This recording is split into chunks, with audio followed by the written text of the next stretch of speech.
بسم الله الرحمن الرحيم. قال الشيخ الإمام محمد بن عبد الوهاب رحمه الله تعالى: اعلم أن نواقض الإسلام 10 نواقض. نامد يا رحمه الله بالليا، يعني اعلم واجب شكل بالليا دين بوضيانات 10 tane aktır diye. İnne şu sözden geçmen Şeyh Fevzan hafizahullah durup şu diyen yerine açıklayacak oluyor. Nevakid nama boğuyandatlar. Yani insanın teradini, rodasını boğuyandatların boluşayalıp adaminin dinini, İslam'ın boğuyandatları. Bismillahirrahmanirrahim. Elhamdülillahi Rabbil alemin. Ve sallallahu ve sellem ala nebiyyina Muhammed ve ala alihi ve ashabihi ecma'in. Kâle şeyh rahimahullah: i'lem ditti. Yani kitabının başının nama i'lem deyip başladı. Yani i'lem dediği nama teallem vefhem. Öğren ve düşün. Öğren, düşün. Ne için i'lem deyip başladı? Ve hâzihil kelime yu'ta biha lil ehemmiyeti. Yani şu idin naqi aydılacak zatlar nama gati muhim zatlar, esası zatlar bolanlar için başı nama billi. Sen ünsün çekke. Yani şu billiyilecek zatın anırsın naqi zatlar gati esası zatlar. Ve nama üns verdinler ve tenbih ve sen ünsün çekke ala ehemmiyeti ma ba'daha. Yani şunun sonundan gelecek zatların nama sana hükman ehemmiyetli esası zatlardığına. Anna nawaqidal İslami 10 diye. Yani billiyenden sonra nama dedi? Dinini bozayan zat 10 tane zattır dedi. Yani bunu bilmeklik hükman eken. En nawaqid nama cem'u naqidin. Nevakid köplük, yani İslami dinini, imanını bozucular. En-nevakid bozucular diyor. Birliği naqid, bozayan zat. Yani ne ilmani de bozuyor? Yani el-mubtilat, puca çıkarıyor. Sen Müslüman bolup, şu onun haysam olsa birini essen, sen neyme? Kafirliğe çıkarıyor. Dinine kazanan sogaplan, hemmesine Müslüman kan. Kazanan sogaplan bağırnam, batıl etiyor, puca çıkarıyor, sogabı senden dökülüyor. Misli nevakidil vudu, goya terada bozayan zatların bolşuyalık, neyme? İslam'ını, imanını bozayan zatlar var. Bismillah deyip neyme? Ağzın, burnun, şakab, yüzün, yudun, ellerini, yudun, kelleni mes çekip ayaklarını yudun. İyidinden neyme? Yine meydan ettin, önünlük eden zatlan. Bolmadık yalak bollu değil mi? Senem edil şoň alak diye. La ilahe illallah Muhammeden Resulullah diye kelime-i şehade verdin. 50 yıl namaz okak geldin, hac edip geldin, ağdı bekledin. Yağdayın oldu, zekat verdin, hayır ihsan ettin. Sonra mağdur ağlayacak şu onun bir yerini ettin mi? Allah sevdin. Ya şirk ettin neyme? Bar vadın neyme? Mubtilat, batıla çıkarıyor. Bozuyor, bolmadık yalak etiyor.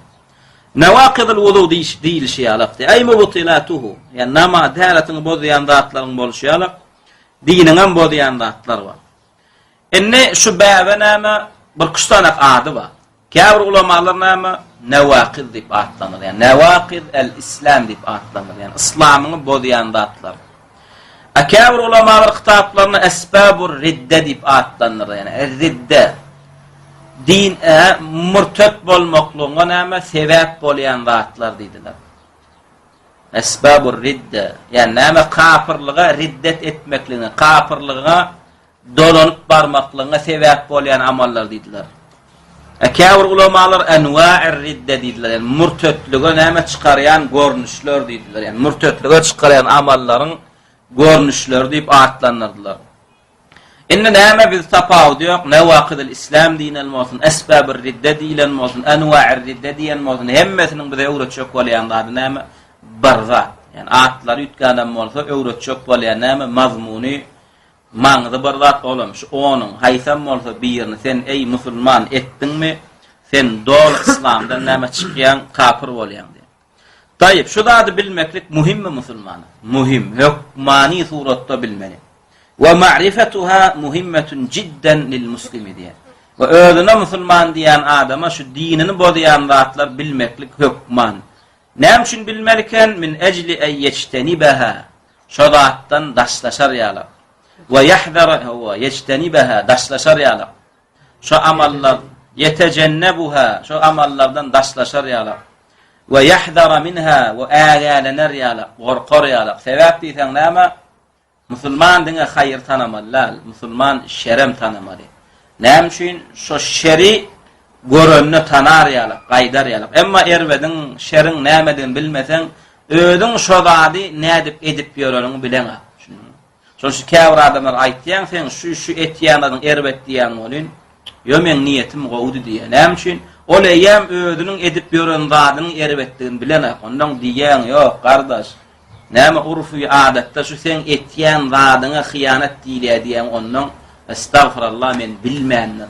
Şoň üçin näme dininiň gaýym bolmaklygyny isleýän, käfirlige gaýtmaklygy islemeýän adam hukmany suratda görünni tanar ýaly, gaýdar ýaly, daşlaşar ýaly, ägälener ýaly hukmany suratda näme şu dine salyan amallar bilişin ýaly, seni dinden çykarýan amallaram näme öwrenmeli. Näme üçin?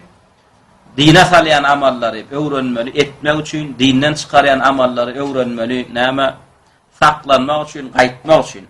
Şoşu Huzayfa ibn al-Yaman diýen sahaba näme diýär radiyallahu anhu? Kim bolan Huzayfa? Rasulullah'ın sırrının ayeti bolun. Şo näme diýär? Kânen nâsu yes'alûne Rasûlallahi sallallahu aleyhi ve selleme anil hayri ve kuntu es'aluhu anişşerri diýär. Hemme adamlar Rasulullah'dan dine hayır zatlar, gowy zatlar soradylar diýär. Emma men näme sorardım? Şer zatlar sorardım. Näme üçin? Mahafete en yudrikeni. Birden şo şer maňa gelenne tanap daşlaşar ýaly, ägä bolar ýaly diýär. Şoň üçin diňe haýyr öwreniň ýetenine, haýyr öwreniň soň şu haýyryny bozýan zatlara öwrenmeli. Gorar ýaly haýyryny. Tayyib. لأن المسلم إذا لم يعرفها فإنه يخشى أن يقع في شيء منها. لأن المسلم نامشن öwrenmeli kan sebäp diýen musulman adam diýär. إذا لم يعرفها şu on sanak dinini bozýan zatlar bilmese, tanamasa فإنه يخشى ona näme gorkulýar diýär en yaqa'a fi şeyin minha şu onuň bir ýerine näme düşmekliginden. Muslim diýilýän adamlar şu zatlar öwrenmese nädip ödüň şu şirke düşeniňi bilmän alýar. Şoň üçin inni bu zat nämeken minel huturati vel ehemmiyeti bi mekan. Yani gaty näme howply, hatarly bäl eken. Gaty howply, hatarly öwrenmesi muhim zat eken. Lianna nawaqid al-islam ve mubtilatuhu ve ma'rifatu asbab ar-riddati an al-islam muhimmetun jiddan. Yani İslamda diýen näme nawaqid al-islami, İslamı bozýan zatlary, İslamyň batyla çykarýan zatlary, seni murtetlige näme yetmekliğine sebäp bolýan amarlary öwrenmeklik näme İslamda gaty bir näme uly orny tutýan ilmeken. Sen bu dinini näme goramaklyk üçin gerek. Ve riddatu al-islam. Riddet diýmeklik näme dinden dolanmaklyga diýilýär. Dinden çykyp küfre gaýtmaklygyna riddet diýilýär. Ma'naha ar-ruju'u anil-islam. Yani er-riddatu anil-islam diýdigi manysy er-ruju' dönmeklik bolýar İslamdan. İslamdan dönen, İslamdan çıkan adama näme diýilýär? Murtet diýilýär. Bir ýerine murtet diýilse pikredin asly musulman bolup, soň kafir bolan. Emma İslam'a girmedik kafirler, kuffar diýilýär, kafirler diýilýär. Emma murtet diýilse bil ha musulman ekenne soň näme? Bir amal edip dinden çykyp murtet bolupdyr diýilýär. Tayyip, min irtedde, yani riddet näme asly sözi irtedde sözünden gelip çykan. Irtedde de näme? Yani raja'a, dolonny, dönny, gaýtdy diýmek. İslamdan dön, İslamdan gaýtdy. Nira gaýtdy? Kufra gaýtdy. Qala Teala. Hatta näme Allah Teala da musulmanlary ägälendiren şu murtetlik zatlaryndan saklanmaklygy. Maide surasynyň 20-nji aýatynda näme diýär Allah Teala? Wa la tartaddu ala adbarikum. Yani wa la tartaddu dönaýman siz täzeden ýygyňyza, yani kafirligiňize. Sahabalara yüzlenýär Allah Teala. Siz ön kafirdiňiz. Soň näme Muhammed sallallahu aleyhi ve sellem sebäbi bilen, dagwaty bilen İslam'a girdiňiz. Inne täzeden ýene näme kafirlige çykaryan amallary edip wala tartaddu. Dolanaýman siz ala adbarikum öňkü ýalyk ýygyňyza kafirlige. Eger siz şeýseniz feten qalibu khasirin. Dol näme utulanlara siz aýlanarsyňyz diýär. Utulan bolup dönersiňiz diýär. Wa qala subhanahu ve Baqaran 207-nji aýatynda Allah Taala näme diýär? وَمَنْ يَرْتَدِدْ مِنْكُمْ عَنْ دِينِهِ وَمَنْ kim yertedid murtet bolsa dönse dininden minkum sizin biriniz musulmanlar an dinihi dininden feyemut ödem tövbetmen feyemut ölse şu murtetliğine ve huve kafir ol adam kafirdir diye. Fe ulaike habitat a'maluhum fid dunya ve nama dünyada eden amallarının baram habitat puja çıkanlar sevabı yoktur sevabı dökülendir diye. Vel ahire ve ahirette de dünyada eden amallarının peydası vermez dovdahi olurlar. Ve ulaike ashabun nar ve nama olurdur nama odun eyeleri dovdaha düşecekler. Hum fiha halidun ödem düşen sonlar o dovdakta halidun ömürlük kalacaklarlar diyor. İnne şu nama tahzir ulu nama duyduruş Allah'dan. Şedid ödem Allah'tan gatit duyduruş veriyor böyle. Gati egelenler ya dinden aytmakla. Nama müminlere nama diye Allah Teala ve men yertedid minkum eyyuhel mu'minun ey müminler sizin içinizde biriniz murtet bolsanız dininizden an dinihi dininden feyumut ve huve kafir diye. وَلَمْ يَمُتْ وَلَمْ يَتُبْ قَبْلَ الْمَوْتِ وَيَرْجِعْ إِلَى الْإِسْلَامِ وَأَلْمَذُنَّنْ öňem tövbe edip İslam'a gaytmasa näme fakat habitat a'maluhu. Şüphesiz onun näme ey batulat eden amallar, batıllar, sogaplar dökülendir diye. Fid dunya vel ahire, dünya ve ahirette. Ve ulaike ashabun narihum fiha halidun. Ve olurdur näme dowda hayaları ve onunla ömürlük kalacaklar diye. Ve Muhammed surasının 25. ayetinde Allah Teala näme şu murtet bolmaklukdan, dinden dönmeklukdan ägelenir näme diye. İnnellezîne irteddu ala edbârihim min ba'di ma tebeyyene lehumul huda eşşeytanu sevvele lehum ve emlâ lehum diye. İnnellezîne şular alaka murtet bolanlar ala edbârihim izlerine küfre dolananlar diye. Min ba'di ma tebeyyene lehumul huda. Min ba'di ma tebeyyene beyan bolanlarından son olan näme hak hidayet yol. Eşşeytanlar diye olaran ama sevvele lehum zeyyene zinetlandıran diye küfür amalları ve emlâ lehum ve olur ama umid arzu vasalan diye. Yani olur şeytanın ama pıslı pucurluğuna umidu arzuğuna öllerini ağladıp ama hak beyan bulanından murtet bulan adamlardır diye. Olur ama ebedi doğduk vacip oluyor olur. Ve yine Ma'idan 54. ayetinde yankı Ya eyyühellezine amenu men yertedde minkum an dinihi. Ey iman edenler diye içinizde biriniz näme yerted dolansa diye an dinihi dininden fesevfe ye'tillahu bi kavmin Allah Teala näme şeyle bir kavm getirer diye. O murtet bolandan derine yuhibbuhum Allah näme olar söyleyenler ve yuhibbune olar da Allah'ın söyleyenlerler diye. Yani ol hakiki müminden sıfatı näme Ezilletin alel mu'minin. Öl mu'min musulman doğanlarını şeyle bir hoşamay, pes ve ünlüdürler diye. E'izzetin alel kafirin. Emma kafirlara kadar gelenen e'izze, güçlüdürler. Bet duruyanlarlar diye. Ana mu'mine şungalak olmalı. Bir-birine näme har, zelil, pes olmalı. Ma kafira kadar gelenen näme bet durmalı. Men yertedid minkum an dinihi. Näme diye yarca an dinihi. İçinizde kim näme murtet bol dininden gaytsa diye. Ägelenler ya. Fe fi hadihi al-ayat at-tahzir min ar-riddati wal-wa'id alayha. Umuma yanqalan ayatlan hemmesinde näme va bizi dinden gaytar, dinimizden näme dolanmaklığı, murtet bolmaklığı näme gorkuyan, murtet bolmaklykdan gorkuyan ägelenler yani ve kim eger şeyse ona näme dowdahy, onu da ömürlük kalmaklığı wada berýän näme ayetler var. Inne hadislerde näme gelýär? Ve emmel ahadis, hadislerde murtet barada näme gelýär? Fakat qala sallallahu aleyhi ve sellem bu hadis Buhari'de, Müslim'de Abdullah ibn Mes'ud'dan gelýär.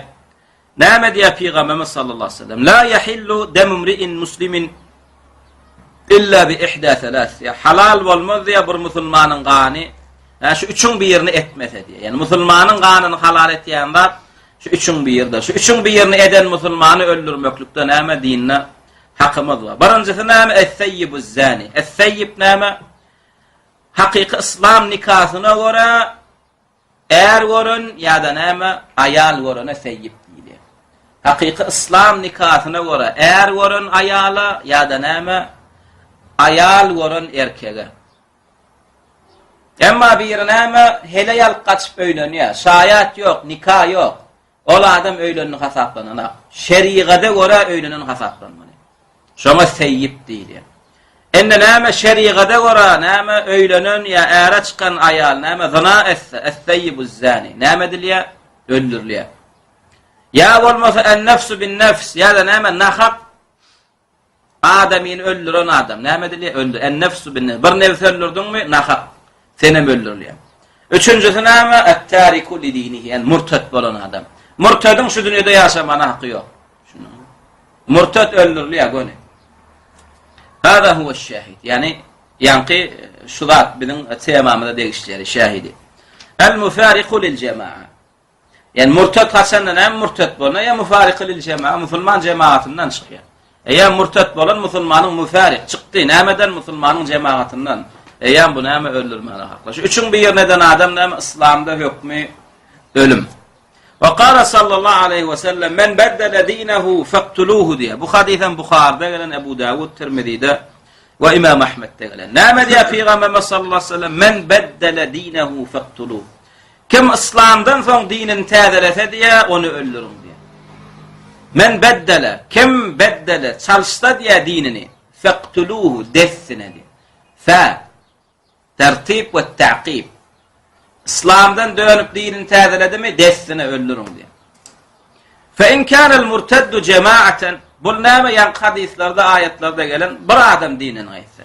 Enne bizde bir cemaat gaýtdy, bir topor gaýtdy, yüzlap, müňlap gaýtdylar, näme etmeli. Fe in kânel murteddun enne yan murtedler dininden dölenler bir cemaat bolsalar, bir topor bolsalar, lehum şawka. Özlerin bir güýçli bolsalar. Fe innahum yuqataluna bulan bargırlya. Bulara näme bir ayaktan bargırlya ta tövbe edip täzen İslam'a girýänçeler. Tayyip sahabalar içinde bu amal eden mami? Biz näme görellämiz Kur'an, hadis, sahaba diýär. Bir topar adam şey depdir, öldürmene hakymyz barmy? Ba görelläň barmy? Ba kim? Rasulullah'ın birinci halifası Ebu Bekir Sıddık radıyallahu anhu. Näme kema qatala Ebu Bekir Sıddık radıyallahu anhu el-murteddine diye. Eder Rasulullah ölenden soň näme? Topor bolup Araplar dininden gaýtdylar. Bulan garşyna näme jihad eden Ebu Bekir radıyallahu anhu diye. Haçana uruş etýär olar bilen hatta akhza'hum lil-islam. Ebu Bekir haçana uruşan bolsa olar bilen birem şo çäge çen uruşan. Ebu Bekir'in çägi näme olar bilen uruşy dine boyun bolýançylar täzeden. Birem bir cemaatdan uruş edemizde yok ellerini aldylar biz näme tövbe etdik täzeden dine dönýär, İslam'a da dönýär diýdiler boldy. Birem uruş näme taşlaýar. Emma insan neçenne dönemek İslam'a diýdimi? İnsan neçenne gyrylýar. Ve qutila men qutila minhum ala riddetihi.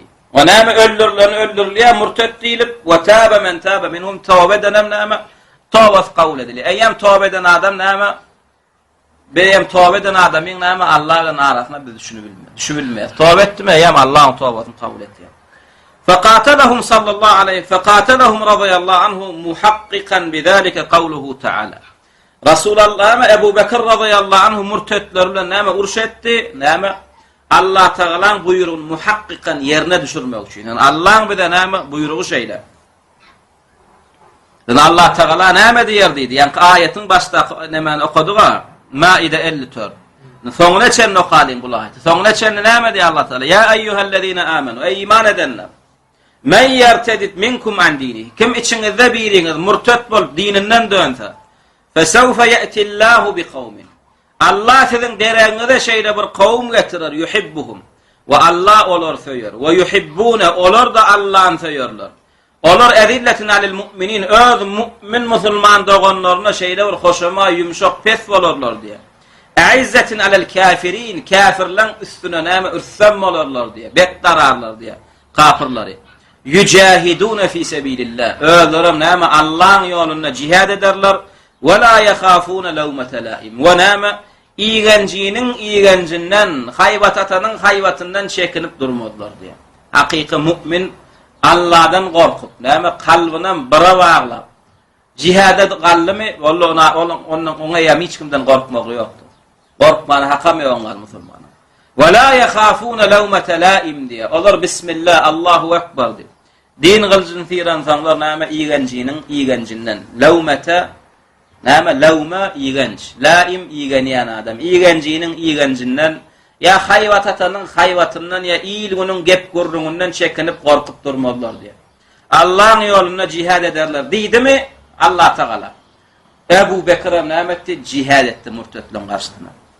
Qala ulema, aslında ulemalar näme şu ayet iýnenle Ebu Bekir'e iýnenli. Aslında iýnenle de näme Ebu Bekir üçin iýnenli. Qala ulema, hadihi'l aye nazalat fi Ebi Bekrin ve ashabihi. Baryan peygamber ölene oğamentek. Diýri, şonu da ayet iýnenli geljekde Ebu Bekir bilen näme ashablarynyň arasynda bir boljak zat bar da ayet iýnen. Ulamalar Ebu Bekir radıyallahu anhu murtetlerin karşısında cihad edenden sonra näme diýdiler? Hemmesi şu ayet şoňa iýnendiler. Hadihi'l aye nazalat fi Ebi Bekrin as-Siddiq ve ashabihi'llezine qatalul murteddin. Ulamalar näme diýdiler? Şu ayet Ebu Bekir bilen näme ashablary bilen murtetlerin karşısında näme cihad etmeklik üçin inen ayet diýdiler. Li'annahu yukhbiru ta'ala anil mustaqbal. Zaten Allah Taala şu ayetde näme geljekde boljak zatdan habar berdi. Meyyertedde minkum dedi. Ey iman edenler, geljekde içinizde biriňiz murtet bolsa dedi. Näme eýem geljekde içinizde biriňiz murtet bolsa dedi. Eýem berdi geljek zaman için alýar. Fesawfa ya'tillah. Näme Allah Taala bir kowm getirer dedi. O gelelim kimdi? Allahu bi Ebi Bekir. Allah Taala näme Ebu Bekir bilen we ashablar bilen geldi. Olaram näme Allah'ın yolunda murtetlerin karşısında faqatelul murteddin. Näme murtetlerin karşısında cihad ettiler. Emma ve in kana'l murteddu şahsan wahiden. Bir adam näme bir cemaat murtet bolanda hükmünü bildik. Ta İslam'a boyun bolýan şalar cihad etmelikeni. Emma yekece bir adam dininden gaýdypdy. Murtet bolupdyr, näme etýär? Fe innehu yu'khadu ve yustatab. O adam tutulýar we tawba talap etdirilýär. Sen bu etýäriň bolanok diýär. Sen musulman adam. Şu edenlardan şu sen dininden çıkardı diye. Sen tawba kelimeň çawur gusul Allah Taala İslam'a gir. Bu edenlarına da gaýdyp dönme diye. Fe inta hakykatda näme tawba etdi. Düşünni öyle eden ýalňyşyna bollu Allah Taala bu tawbasyny kabul etdi. Ve illa tawba etmedi. Yok ben şu edenimde galjak diýdi näme kutile. Murtet dip öldürlýär. Akidem näme it gömönýärlige dip gömük gaýdylýar. Namazam ýok, jynary da ýok, kepen ýugy hiç zat ýok. وَلَيْسَ هُوَ مِثْلُ الْكَافِرِ الْأَصْلِي. Ödem näme? Entek asli näme? Musulman İslam'a girmedi kafir ýalagam däldi. Ondan erbet. Emma asli İslam'a girmedi kafir, Hristiýandan, Ýewreýden bolsa gyýdyna öýlenip bolýar. Damak çalsa iýip bolýar. Emma bulan damagam halal. Gyýd bolsa alybam bolanok. Muňa hele ýemmerip bolanok. Şunuňyzmy? Li'annal murtad arafa al-haq. Näme üçin murtad ondan erbet? Murtet eýem haqqy bildi. Emma entek Ýewre Hristiýanlar bilmeli derejede haqqy bilen aklar. Şoň üçin näme öz poplaryna, zatlaryna alladyp ýörler özlerini. Emma bu murtet kelimesini çewurdy, İslam'a girdi, musulmanlar bilen ýaşady, namaz okudy, hac etdi. Ve o bir sebäpden dinden çykdy. Eýem bu adam haqqy bilmesizlikden çykanakda zaýalyk esasyndan, nejislik esasynda dinden çykýar. Şoň üçin bu adamyň bu dünýede ýaşamana haqqy ýok. وَدَخَلَ فِي دِينِ اللّٰهِ ödem dine girene بِاخْتِيَارِهِ وَطَوْعِهِ öde ihtiyarı bilen tav'ihi meyletin girdi. Zorlap falanam yok bunu. İhtiyarı bilen meyletin öde İslam'a girdi. Ve İslam'da yaşadı, bir neçe ömrünü geçirdi. وَاَعْتَرَفَ أَنَّ الْإِسْلَامَ هُوَ الْحَقِّ ödem hakik İslam, näme İslam dini dedi. فَاِذَا ارْتَدَّ eyyem bundan sonra minne murtet bolsa bunun eden amal näme münasip? Näme meňdiýe fehada talaa'ubun minhu bid-din. Eýem bunyň eden amaly din bilen bir näme oýnaýan ýalak boldy diýe. Din oýnalýan zatda. Allah'ın dini oýnalmana hiç hikme berlene. Li'annahu arafa al-haqqa ve dakhala fihi. Bu eýem haqqy bildi, girdi. Fe iza irtadda fe innahu yuqtal. Bu eýem murtet bolsa dinden çykdy, öldürilýär. Näme üçin? Aqidany goramak üçin. Eýem bu adamyň diýany şeýle İslam'a girmedi, kafirkinden erbet. Eýem bul akide gaýa bilýär. Oglanlar menem 50 ýyl musulman boldum. Menem musulman siz ýalak. Musulmanym diýdi. 50 ýyl ödüm. Hacam etdim, namazam okudum. Ýöne siz İslam'a ters düşünýäňiz. Namazyň hakykati eýle, ýa İslam hakykati beýle diýip eýem bul beýleki musulmanlara şübhe salyp bilýär. Akidany gaýlaly. Şoň üçin akide goralmak üçin, musulmanyň imany goralmak üçin. Buňa alak eýem näme kesellen, bu keselin eýem näme köküne palturlýar, aýyrlýar. وهذا من حفظ ضروريات الخمس Eýem bunu öldürmeklikden ama İslamyň 5 sanaklaty goramakly kefillik geçdi diýdi İslam. İslamyň 5 goraýanlarynyň birinjisi näme? Awwaluha din. Birinji dini eýem bunu öldürmeklikden ama dini goramaklyk bar. Fela yutrakud dinu ul'ubatan limen yuslimu thumma yartad. Ya din niýleýän zat diýen ama ul'uba oýunjak edip goýulmaýar diýe. Bu musulman bolup ertirem näme ondan gaýtýan. Istegir iste çyk näme açyk kapylar ziyadady İslamda ýok. Şunumy? Açyk kapylar ziyadady ol İslamda däme demokratiýalar bizde obat ýok. Biziňki näme açyk kapylar gir. Girenden soň näme bundan çykmany sen hakyň ýok. Näme üçin? Bundan aňarda hak ýok. Bel yuqtalu himayeten lil aqidati min at-tala'ub. Belki de bul murtada adam öldürülýär. Näme üçin himaye edip, goralyp aqidany goramaklyk üçin. Näme oýun niýleýän zatlardan. Buňalyklary näme aqidany oýnatmak, din oýnatmaklyk bolmaýar. Tayyib. Ve minel murteddin men yuqtalu bidun istidabati. Bidun istitabatin. Akawir murtetler towu ettirilmesiz öldürülýär. Şunu. Bul eýam we men tagalladat riddetu. Bul eýam kime tawba ettirilmese murtetligi nejis suratda bolsa. Ve huwa men tagallal qat nejis suratda bolsa murtetligi.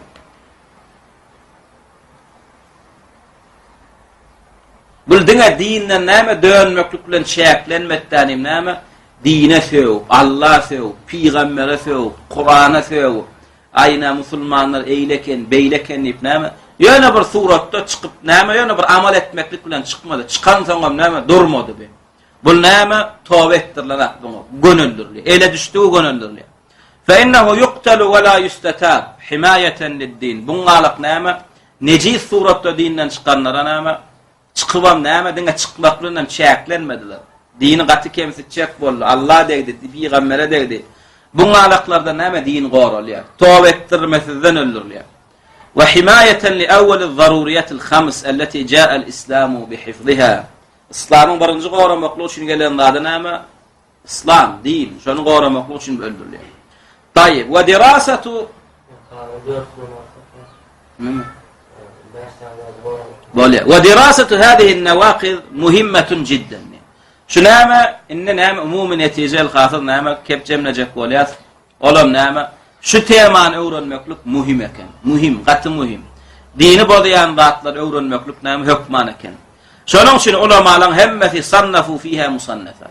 Şoň kitap ýazyp murtet bäbin näme ýazmady alim ýok. Buhara dolan, Muslima dolan, Ebu Dawuda var, Nesa'a var, Tirmizi var, Ibn Majah var. 4 mezhep kitaplarını al, fıkh kitaplarını al. Babul murteddin, ya ahkamul murteddin. Şu babsiz kitap yok. Näme şu ulamalar ýazan, şu zat sen dinin goramaklygy üçin gerek. Hem dine girilýän amallar bilen çykýan amallar bilmesen nädip dinden çykanyň bilen. Şoň üçin ulamalar näme tawhid barada ýazdylar. Dine salýan amallar barada ýazdylar. Ýerden sen dinden çykarýan amallar näme ýazdylar. Sen şu amallary bilip saklanarsyň ýa-da barmarsyň ýa-da. Ve ja'alu laha makanan khassan fi kutubil fiqh. Ve olam hatta fıkh kitaplarına ayrati näme has bir yer näme ölçek koydular. Bir näme sahipalar verdiler. Bab koydular şu babda. Ve huwa hukmul murted. Murtedin hükmü diýen näme mazmunyň aşagyna. Fi kulli kitabin min kutubil fiqh. Yani öňünden istenlik bir fıkh kitap çykdyny hukmany suratda näme yec'aluna kitaban. Şoň içinde bir ayratin bir kitap koýýarlar. Ady näme kitabu hukmul murted ew babu hukmul murted. Näme murtedin hükmü näme ýa-da näme murtedin hükmüni beýan etýän kitap diýip näme bir kitap bir näme bab koydular. Fil mutawwalati we fil mukhtasar. Yani giňişden uzun ýazylan kitaplar bolsun ýa-da näme muhtasarlar, gysgaça ýazylan kitaplar bolsun. Tayyib al-qalu wal murtad. Inne murtad kim bolýar? Murtad kim? Huwa allazi yakfuru ba'da islamihi. Musulman İslam'a girenden soň kafir bolan adama näme diýilýär? Murtet diýilen eken. Tayyip murtetlik inne diňe bar anan jazasynda bolup bilýärmi? Näme esasynda adam murtet bolup bilýär? Näme diýe? Imma li'tiqadin bi qalbihi. Yani bir adam kalbinde bir zat ananç kabul etýär, şu anancı üçin dinden çykýar. Olam bizim aslymyz adam dälle maýmyn diýip ananç kabul etdi. Dinden çykýar şol adam. Näme üçin? Eýem şol itiqadyň özü sen dinden çykarýar.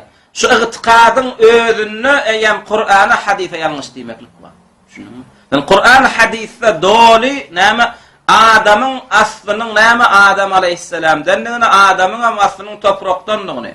Emma sen gelip şu ıtikady ayıryan da yo menin aslym näme diýen maymun diýen. Sen dinden çykýan, murtet bolýan. Towa etmesen, Kur'an hadise gelmesen sen näme murtet bolýan, dinden çykýan. İslam hökümeti dik qaýym bolsa näme senin başyň kakylýar. Ya da başga akidalar. Liboy akidan kavlida şu öllerim näme kabul etýär. Doga dile geçsem. Çağırsan kıssanyň da yetişýär. Şol ıtikadlar kabul eder. Näme şol ıtikadlar seni dinden çıkarýar. Ya misal üçin näme Türkmanyň asly Allah'ın yüzüniň nurundan nip kabul et. Ya misal üçin Muhammed peýgamberiň asly toprakda beýle adamdan kyalak Muhammed peýgamberiň asly näme Allah'ın nurundanmış dip pikir et. Şu itikadlaryň hemmesi näme murted etýär, dinden çıkarýar. Ew şekkun yahsul lehu fi umuri'd-din. Ya da näme bir şekke şübhe düştü. Näme dinin käbir işlerini. Şu adam dinden çıkarýar. Misal üçin näme namaz farz mı ya farz mı ya domuz halal mı ya haram mı? Şübhe düştü. O namaz farz dikkedipler. Doğru değil mi? Sonra näme oňun gurrun eşdi namaz zariatka diýilen gurrun eşdiden men farz diýip görüp durmalyn hakykatynda namaz diňe zariatka mı ya farzam däme diýip şübhe düştü. Öň domuz haram diýip iman gezip ýörene kan soň näme ak goýun diýen gurrun eşdi. Men domuza haram diýip görüp durmalyn haramam dälmi qara diýip näme dinin käbir zatlaryna näme şek şübhe düştü. Şol adamyň şek şübhede gitýänçe murtet dinden çykýar. Ew fi'lin ya bir amal etse şol adam dinden çykýar. Iqtikadda adam näme bir dine ters inanjy kabul etmeklik bilen murtet bolup bilýär. Dine ters gelýän käbir amallary etmeklik bilen hem adam näme dinden çykyp murtet bolýar. Misal üçin ke en yesjude li gayrillah. Allah'dan gayra secde etse, taqdim edip. Şununmu? Gel bir adama secde et, ya bir gavra secde et, bir çöpe secde et, ya ejene secde et, ya bir söýýän heleýine secde et. Şununmu? Dinden çykýan murtet bolýan, Allah'dan başga hiç kime secde etmeklik bolunok. Ew yazbahu li gayrillah, Allah ya da Allah'dan gayriň ýoluna damak çalsa biri, murtet bolýar, dinden çykýar. Ew yanzuru li gayrillah, ya da näme aýdylan janlyny Allah'ın ýolundan başgaň ýoluna berýär. Şununmu?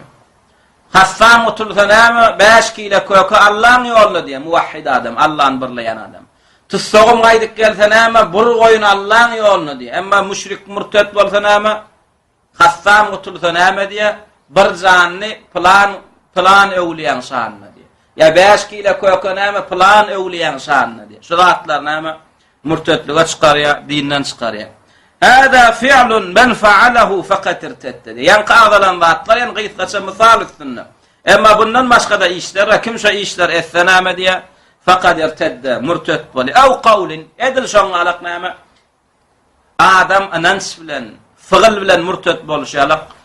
Dilinden bir söz diýse de murtet bolýar. Olam bi en yetekelleme bi sebbillahi taala. Allah söýse. Ew sebbir rasul ya peýgambere söýse. Ew sebbe dinil İslam ya dine söýse. Edil şoň alam. Allah degişli, Allah'ın hükmüne degişli, ya peýgambere degişli, ya dine degişli bir zada. Söýse, üstünden gülse. Ya da näme üstünden gülýän bir degişme dip tutsa, näme dinden çykýar. Allah Teala näme diýär Tawba surasının 65-nji ayetlerinde. Kul abillahi ve ayatihi ve rasulihi kuntum testehzi'un. Yani bir topar adamlar cihada barýan adamlar ödüm godum ötür.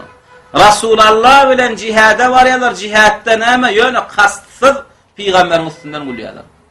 Onam oturan näme içinde biri siz eýär munafyk bol, murtet bolmaňyz. Allah'ın üstünden, Rasulunyň üstünden gülnärmi?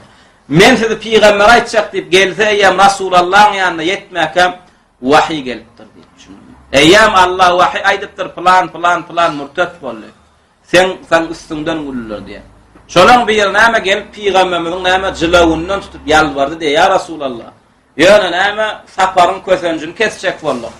Ýol kesmeklik üçin öwara eden gurrumuz boldy diýende näme şul ayeti inip Allah Teala okudy ýaşalar. Kul abillahi we ayatihi we rasulihi kuntum testehzi'un. Ayet olur diye. Kul buyruk ayet Muhammed olur diye aleyhisselam. Inna Allah ve onun ayetleri ve onun peygamberi size näme gülünýän zat boldymy diye. Kul abillahi ayet olur diye. Inna Allah ve ayatihi ve onun ayetleri ve rasulihi ve onun peygamberi kuntum testehzi'un size gülmeklik üçin näme zat boldum şu zatlar diye. La ta'tediru ayt olur diye. Ötünç soramasınlar. Niyetimiz eyledi, yüreğimiz beyledi. Şunun niyetimizden galyk erwetlik yoktu. La ta'tediru aslan ebeden inne ötünç soramasınlar. Qad kafartum ba'da imanikum. Siz näme kafir boldunuz, murtet boldunuz, näme iman edenizden soň diye. Ferriddetu tekunu bil kavl. Ahli sünne vel cemaatın akidesinde näme? Adam bir söz diýbem dinden çykyp bilýär we tekunu bil fi'l we bir iş etmekle näme? İş etmekle dinden çykýar we tekunu bil i'tiqad we islama ters gelýän bir näme ananjy kabul etmekle näme dinden çykyp bilýär. Ve edil şoň alam we tekunu bil şek fi şey'in min umurid din. Ve dine de istizatlan bir ýerine näme? Şek şübhelenmek bilen ikirjinlenmek bilen näme dinden çykyp bilýär. Misal şun kemen şekke fi vücubis salat bir namazın vacipligine şeklense ev şekke fi vücubis zekat ya zekat vermekligine şeklense näme men gazan gariplere bermedim kamay diye farz mı qarayışı ya bir şeyle biz anlamak üçin garipler tarapyndan bir yasalan hüküm mü qara edip şeklense ev şekke fi tevhid ya tevhidde şeklenýär ve inne çinnelen men bir Allah ibadet etmedim kamay bu awabutlara bu gawrlar öwliyalar zatlara çağırsam Qıssanamda olur yıkılsam bolan okmu kam. Bir Allah ibadet etmeklik var da şeklenýär. Fe innehu yekfuru. Näme dinden çykýar şol adamlar. Ve şek näme? Yani ikirjinlenmeklik. Haýsy dogry, haýsy dogry der. Şon ikradyň arasynda ikirjinlenmeklige şek diýilýär. Ve enwa'ir riddeti kesiratun. Umumy näme? Fanasan näme? Murtetlige çykarýan atlan görnüşken. Ýöne bu näme Şeyh rahimehullah zekara fi hadihi risaleti ahammaha ve a'zamaha. Yani o neydi? Yani onun anarda yok deyip düşünme diye. Bu en esasi bir mühim köpçülüklüğün näme bolubilýänlerini getirdi diye. Emma sanasan kan murtetlige çykarýanlar. Ve illa fe nawaqidu kesira yani murtetlige çykarýan amallar kan. Fesatecidunaha fi kutubil fiqh fi babil hukmil murtet. Haz giň işleýin. Hemme köp görnüşlerine ulanasın gelse diye näme fıkh kitaplarına dolanıp bar diye. Hukmul murtet babını okusan diye ondan başka da görnüşlerini aydarlar diye. Ve hasaten ve Şeyh Abdullah ibn Muhammed şu Şeyh Muhammed Abdülvehhab oğlu olan Abdullah. Şoň näme böyle ýazan bir ayratin bir ýazan kitabı var el kelimatun nafi'a fil mukeffiratil waqi'a diye. Waqi şu waqty ummatumyzda näme mukeffirat dinden çykaryan kafirlige ertiýän zatlar bardy näme peýdaly sözler diýen bir ýazan kitabı var. Şonu okusan وهي مطبوعة çap edilen çapda ba. Onlar az giyin işleyin alınan yani. Ad-Durar es-Seniyye dip näme bir kitap ba. Saudiyan esas tevhid alimlerinin hemme köp kitaplarına cemlen bir näme ensiklopediýa Durar es-Seniyye diye. Şoň içinde bir cüzi bölegi. طيب والآن لما فشل الجهل واشتد غربة الدين ظهر ناس من الذين يتسمون بالعلم ويقولون يöne diye şu da zamanımızda diye والآن şu wagtda zamanymyzda bir acil hakykati bize bildirjek bolýar-da. Olam näme feşel cehl. Şu wagtda zamanymyzda feşe ýaýratdy, bir nadan, ilmsizlik ýaýratdy. Şeýle bir ilmsizlik ýaýratdy. Weştedde gurbatu'd-din we diniň näme bir gengligi gat erwet boldy diýär. Gataldy diýär. Diniň gengligi gataldy diýär. Yani öň din ýanat kafirliň içinde geng bolan islam din. Inne islamyň hökümleri musulmanyň içinde geng bolup başlatdy. Olam näme? Ilmsizligiň ýaýranlygyndan musulmanlar öz uýan dinlerini bilenaklar. Ibadet etmeli Allah'laryny tananaklar. Uýmaly peýgamberlerini tananaklar. Şeýdibem näme diniň gengligi artdy diýär. Şeýdibem näme zahara nas. Adamlar arasyndan bir şeýle bir sınıf adamlar çykdy diýär. Näme yetesemmewne bilim. Özlerini alimler diýip atlandylar. Bizem näme bilýärso. Diňe sen okaňa, bizem okuduk. Diňe sen kitap görmedin, bizem kitap gördük. Elhamdülillah diňe sen musulman, bizem musulman ol. Şey diýär näme bir topar alimler döretdi. Näme diýär şol alimler? La tukaffirun nas. Adamlara kafir diýmän ol diýär. Yekfi ismul islam. Bir adam özüne musulman diýip durqa bollu de onuň aňarda näme gerek saňa diýär. Ay edipdir diýär. Özüne men bollu dinden çykjak diýen aga diýär. Dämi? Ya bir näme bir ýalňyşyk söwäpdir diýär. Bolun men näme Ýewrey, Hristiýan Allah'ın düşmanyny diýimi diýär. Dilinden sapıptır, ya bir anans alıptır da bilmän, ya ediptir da diye. Sonra şoň özünden sen kim diýende musulman niýem boldy diye. Yeterlik däm şo sana diye. Näme şey yeterlik bolýar diye. Yekfi ennehu yekul ana muslim diye. Musulman diýdim boldy şoň bilen çäklen ya ondan aňarda döwürjeleme diye. Walaw fa'ala ma fa'al näme edibersin işin bolmasyn diye. Walaw zabaha li gayrillah Allah'dan başgaň ýoluna damak çalsa da. Walaw sabballahu we rasul Allah we rasuluna söwse de degme diye. Musulman niýemi boldy diye. Şoň bilen çäklen diye. Ondan aňarda gözellik barmy diye. Özüne Yewrey diýene, Hristiýan diýene, zindiq diýene, mene musulman niýala diye. Boldy galanlardan işin bolmasyn diye. Walaw fa'ala ma fa'al ma dama annahu yaqul namasta edversin mi diýsen hem howa namasta edversin özüne musulman diýämi fela tukaffiru kafir diýme diýe. Wa ala hada yadkhulu fi at-tasammi bil islam al-batiniyyah wal qaramita. Bulan beýdimekli bolan ne on islam adyna şaýlara miriýe diýe. Batinilara mirip dur, qaramitalara mirip dur. Batinler kim munafıklar, qaramitalar hem şo munafıklar. İşlerine küfürlerini gizler, daşına İslam çıkaranlar. Şolara da sen kim diýsen? Şo Eýranyň şaýlaryna da sen kim diýsen muslim diýe. Suriýanyň duruzlaryna, Nusayrilerine de sen kim diýsen muslim diýe. Şolara çennem näme kafir diýmem diýerler. Ve yedhulu fihi al-quburiyun hatta gabr paralar hem şoňa giriyor. Gabra çokunup hemme hajatlaryny şondan dilep berenler hem näme muslim özüne muslim diýe. Şoňa da islat diýme, gabra çokunýan modullarym diýe. ويدخل فيها الروافض شايلر همثم şoňa giriyor diye. ويدخل فيه القاديانية قاديانçılara musulmanmışyn olan düşünjesinde. Qadiyanlar da näme şek ýok kafirdigine. Peýgamberimizden soň näme içinde Ahmed el-Qadiyani diýip bir ýer çykdy, başda özüne salyk diýdi, soň özüne mäti diýdi, soň özüne peýgamber diýdi. Şu şoňa peýgamber diýip örenler bar. Şolara da sen kim diýsen biz musulman diýär. Şolara da kafir diýmellermiş. ويدخل فيه كل من يدعي الإسلام. Umum olan nazarynda kim özüne muslim diýdim boldy muslim işin bolmasyn galanlar diýenler. Yaquluna la tukaffiru ahadan walau fa'ala ma fa'al aw i'taqada ma i'taqada. Näme etsin, näme itiqad, näme ananç kabul etse, şu ananç kabul etsin, sen musulmana kafir diýme diýär. La tufarriqu beynel muslimin. Deliller näme? Ene şu. Musulmanyň musulmanlar bölme. Ne deliller şu. La tufarriqu beynel muslimin. O näçin kafir diýmeli? Şu amalla kafirlige çykaran amallar etýän näçin kafir diýmeli? Siz musulmanyň agdyny alet diýmişsiniz. Musulmanlar bölýärmişsiniz diýerler. Subhanallah, nahnu la nufarriqu beynel muslimin. Biz haçan nebiyine kafir diýemezden musulmanyň arasyny bölemiz o. Biz aslan walakin haula'i laysu muslimin. Biz musulman däl adama kafir diýär. Ol musulman bölmekliklerden eýem ol adam musulman. Musulman däl bolan şeýle biz kafir diýär. Liannahum lamma irtakabu nawaqid al-islam kharaju min al-islam. Olar haçanda nawaqid al-islam islamyny bozýan zatlar etdimi? Eýem olan islam bozuldy, çykdylar islamdan. Eýem musulman däl ol adamlar. Şoň üçin bir adam täret kılandan soň osuranyny eşitdim. Şunuňmy? Men allim diýse de sen täretli saýan ony. Bilem şoň alyk musulman diýenem bolsa, dininden çykaran amalyny gördükmi? Eýem musulman diýemiz. فكلمة لا تفرق بين المسلمين كلمة حق ومراد بها باطل. Emma musulmanlaryň arasyny bölmän diýilen sözüň diňe şu sözüň öňünde sersen dogry söz diýär. Yani musulmanlaryň arasyny näme bölmeler, o gowy söz diýär. Ýöne olar bu sözüň aslynda näme batyl isleýärler diýär. Bu sözüň aslynda näme kafira islama saljak bolar, murtada islama saljak bolýarlar. Edenni etçek, diýenni etçek, men näme diýeýin, näme edeýin, näme ananç kabul edeýin. Men bilen işin bolmasyn, men erkinlejek bolar. Şu sözüň aslynda o näme islamyň agda berilen aladatyn eden şu näme musulmanlaryň arasyny bölmän diýen.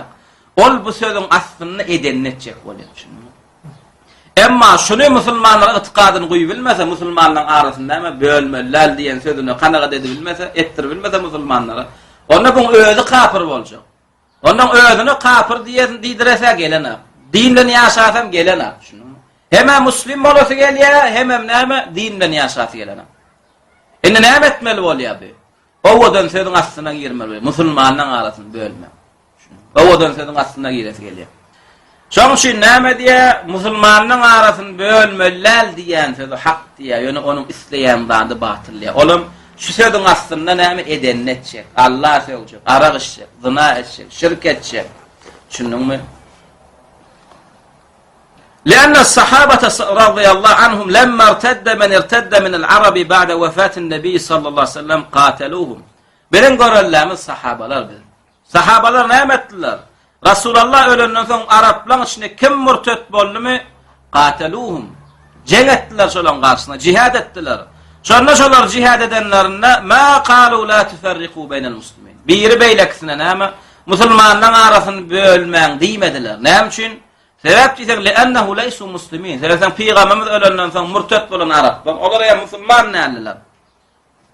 Ma damu ala ridde. Murtetliginden gaýdan atmış ol adam murtet. Näme kafir. Ve hâzâ eşeddu min enneke tahkumu li kafirin bil İslam diye.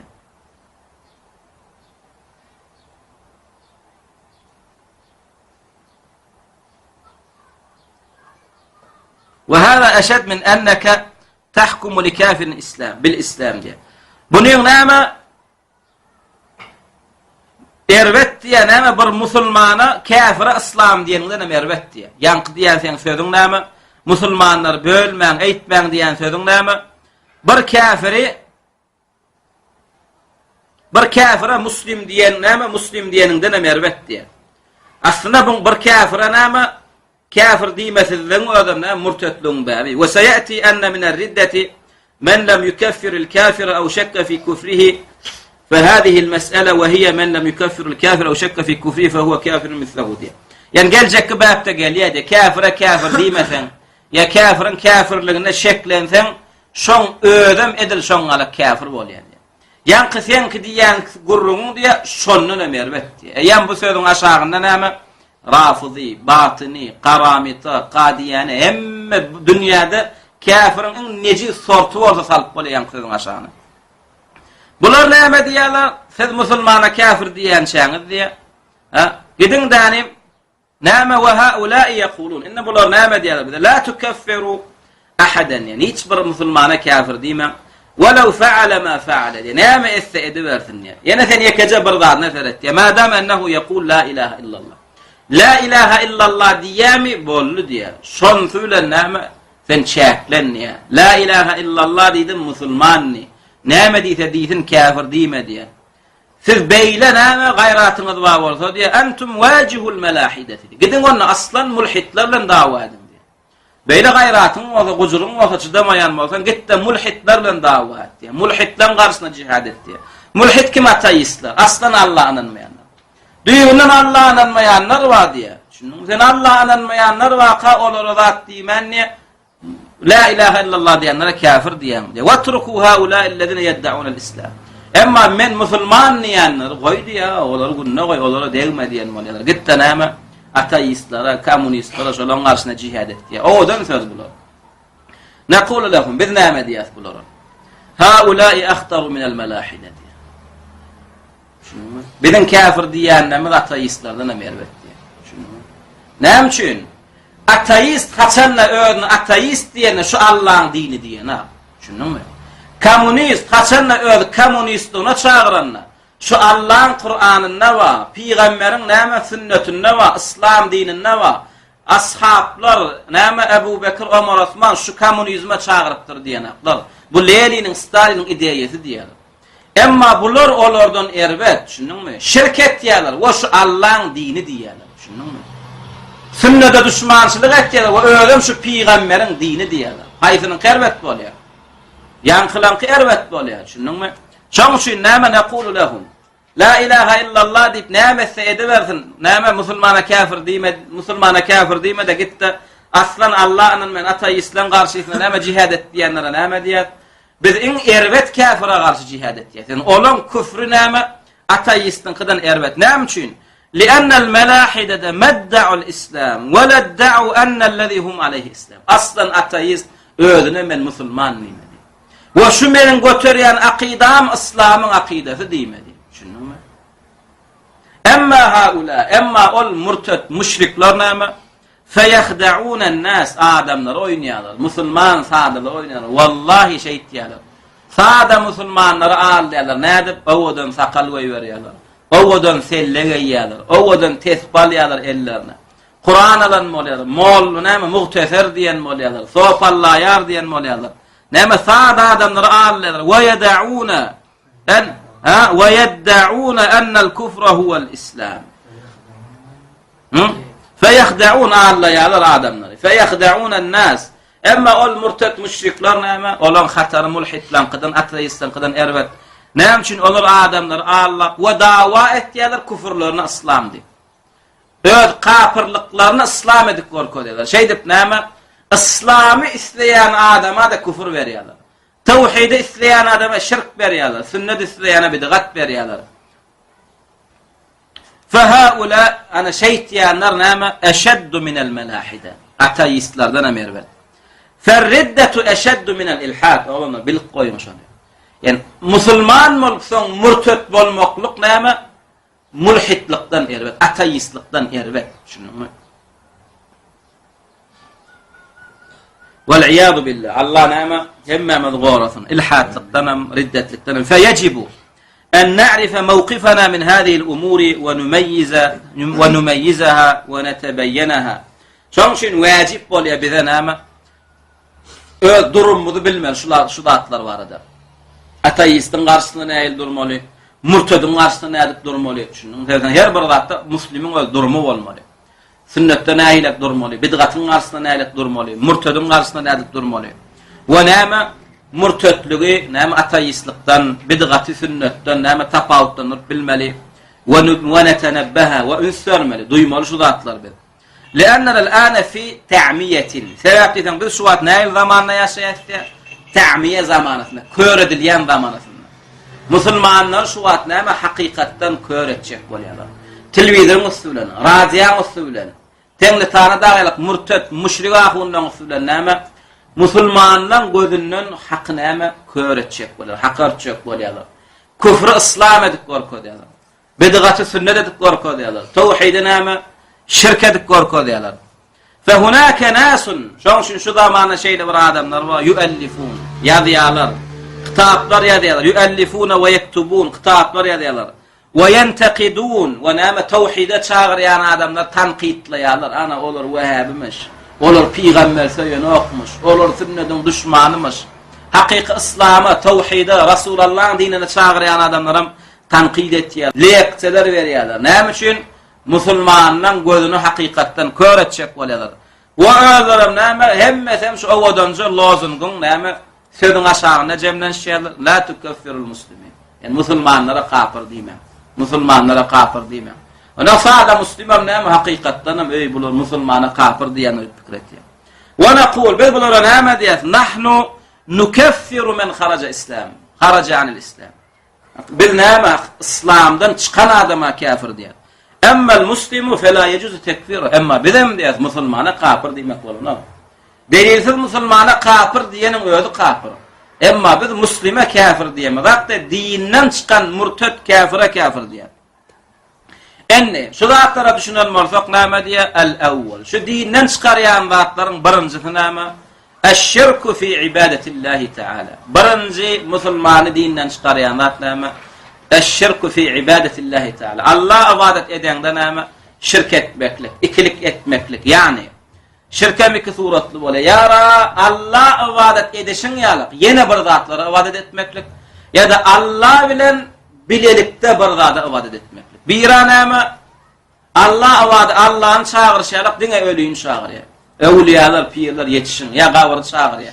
Biren biletdi Allah we plan ýetişiň diýär. Birinjisi näme? Birinji naqiz näme kendinden çykarýan şirk ve şirkem inşallah gelecek sapaklardan. Wallahu Teala a'la ve a'lam.